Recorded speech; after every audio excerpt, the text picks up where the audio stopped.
name is Joy Ditto. I'm the president and CEO of the American Public Power Association, and welcome to this episode of Public Power Conversations. So the effects of COVID-19 have really devastated or impacted at least every aspect of our economy.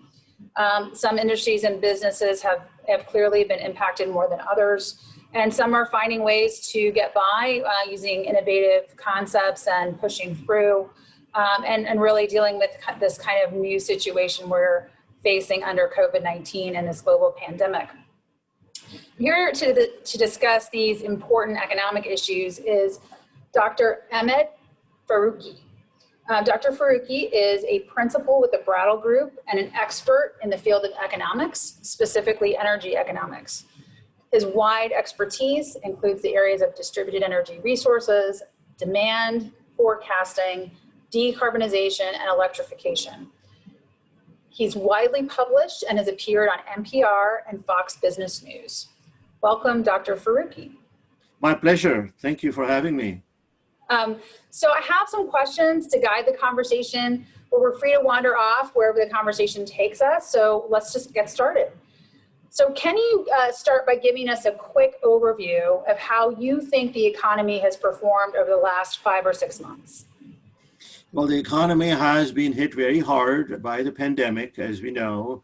Most of the challenges have to be, I would say, put on the door of having to survive in a lockdown environment, shelter in place. People are not going to work, people are working from home. That's initially how it began. Restaurants closed, airlines shut down, hotels shut down. And then the ripple effects began to happen. Spending slowed down. The stimulus package came in, it helped, but there's still a lot of trepidation, a lot of fear of the unknown. And therefore, as we know, there have been millions of people who have become unemployed.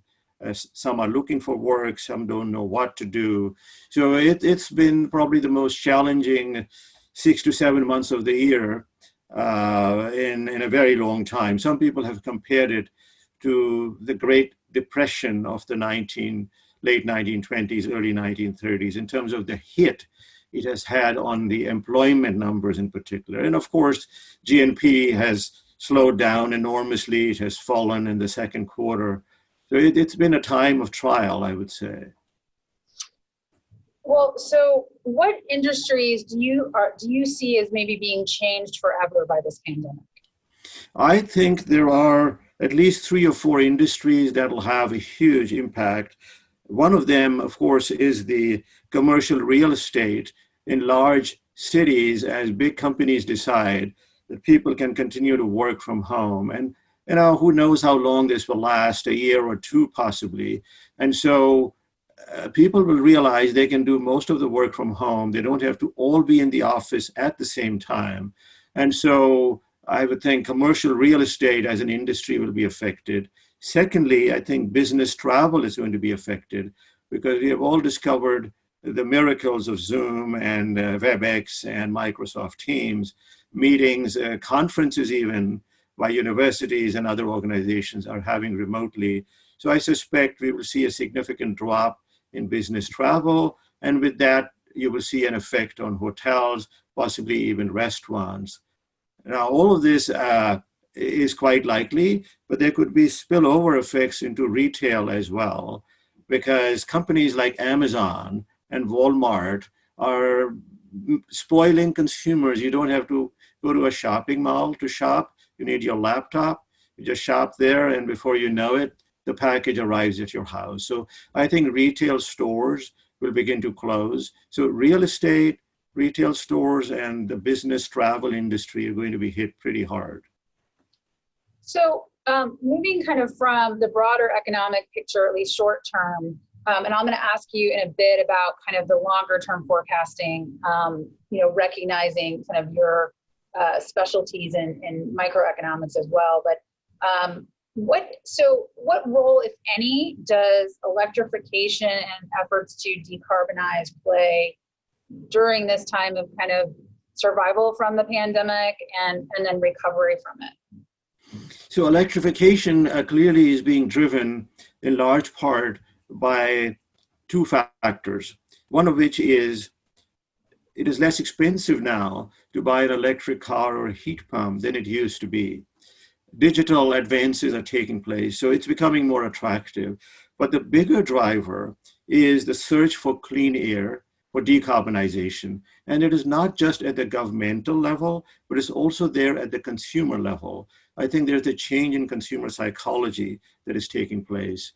Right now, of course, no big investments are being made. Nobody is really investing in new technologies at the moment because of all of the hesitation caused by the pandemic. But once things begin to normalize, I think this will give a big boost to electrification. And I'll give you just one example of that.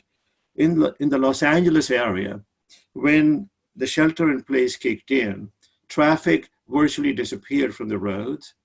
The smog disappeared, and people began to see the mountains that were always there, but they couldn't see them. And I think that has boosted the desire of people and consumers and utilities and state agencies to try to return us to a cleaner air environment.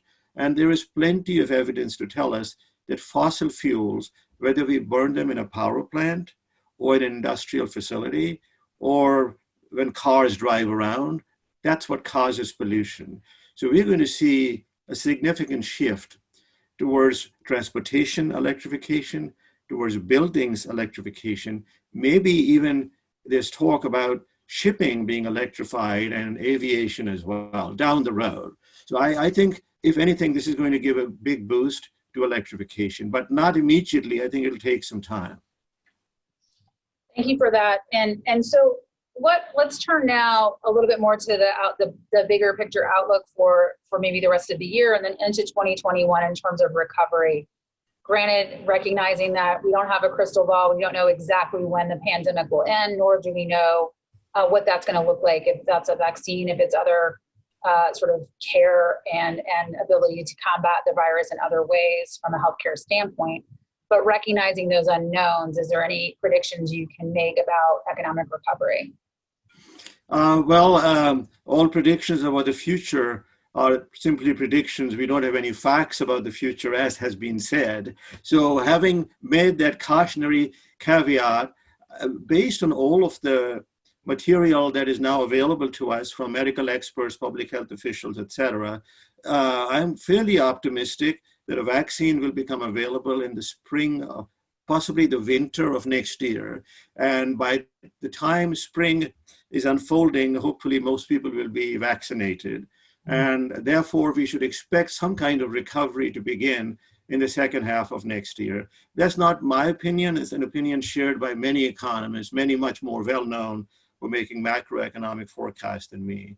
So if that comes to pass, then what we would expect to see is when the year 2022 begins, this should be history by then.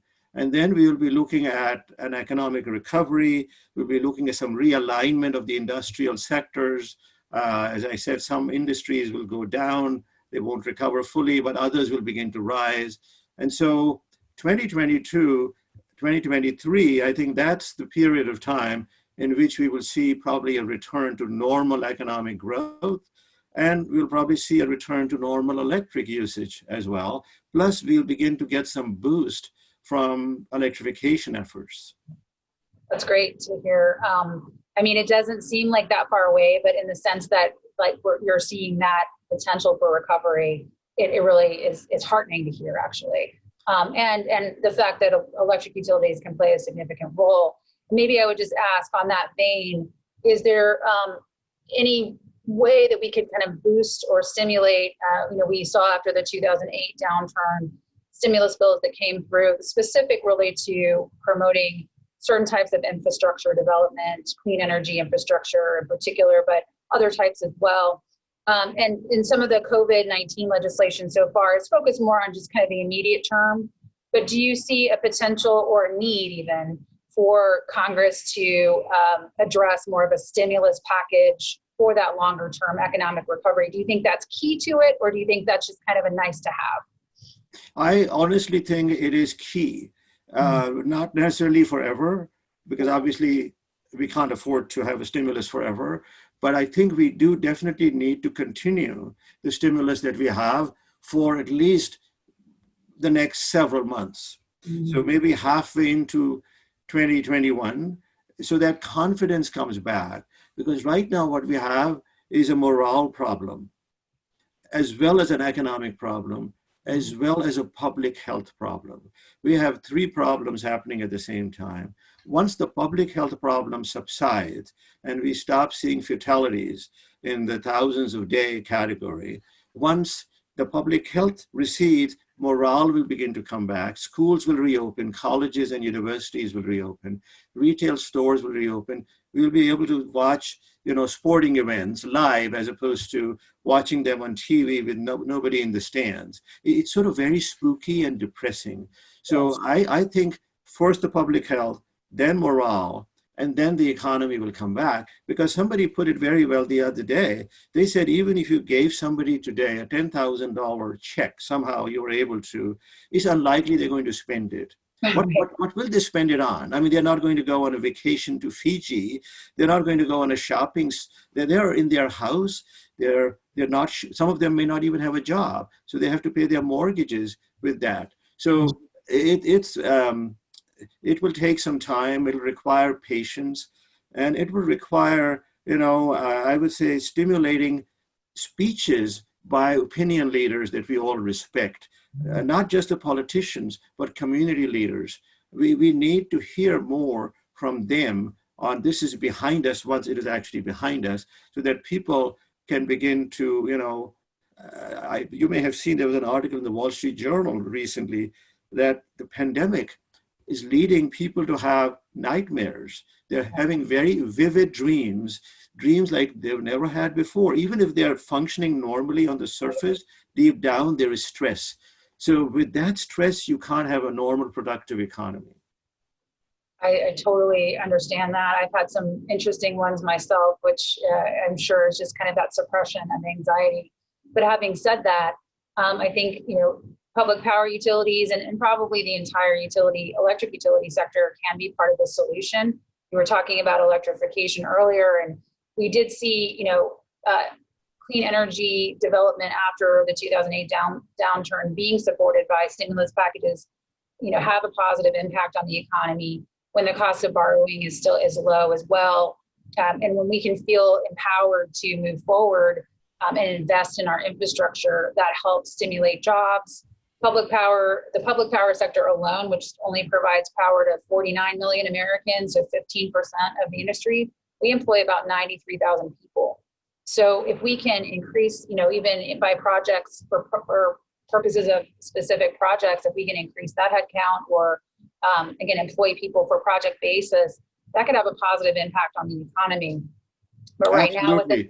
now, Absolutely. And I think what many utilities are doing currently is letting customers who are unemployed or having a hardship defer payment of their bills. I think that's making a huge positive contribution as well. And I would suspect that once normal life begins to return, people will still want to manage their energy bills, their utility bills. And so whatever assistance public power utilities can provide customers through energy efficiency programs, financing and rebates, encourage them to install charging stations if they have an electric car. I think all of those will act in addition to the macroeconomic stimulus that's coming, because utilities touch people at a level that the macro stimulus doesn't touch them.